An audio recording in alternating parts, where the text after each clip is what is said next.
miyaad weligaa isweydiisay sababta thumbnail-ka YouTuberada waaweyni ugu eegyihiin si nadiif ah, dhalaalaya, sidoo kalena leh soo jiidasho dabiici ah? Waa sababtaan muuqaalka kula wadaagaya maanta. Kuna bari doono habka loo qurxiyo face-ka adigoo kor u qaadaya quruxda thumbnail-kaaga iyo soo jiidashada daawadayaasha.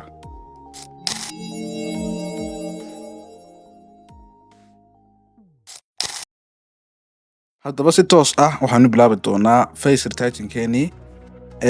waxaan sawirkan ayaan ku qaadan doonaa practicalka. waxaan marka koowaad ka bilaabi doonaa hidden brush toolka. waxaan ka saari doonaa wixii nabar ah ama finan ah.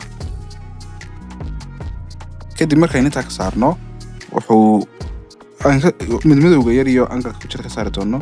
kadib processkan dhamayn doonaa. waxaan samayn doonaa sidoo kale waxaan tegi doonaa blurka. blur baan tegi doonaa. surface blur baan odhan doonaa si aan smooth uga dhigno sawirkeena. kadib waxaan select garaysan doonaa wajiga oo keliya si aan uga shaqeyno wajiga iyo garanka iyo backgroundka dambaba. wajiga oo keliya aan dooran doonaa.